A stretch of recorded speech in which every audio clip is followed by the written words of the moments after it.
जे खरेदी झालेलं आहे किंवा ते खरेदी झालेले विमान, पेट घेतलेले विमान.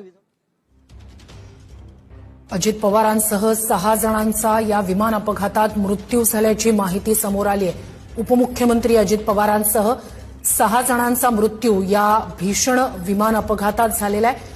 डीजीसीए कडून ही माहिती देण्यात आलेली आहे. 6 जणांचा मृत्यू या विमान अपघातात झालेला आहे.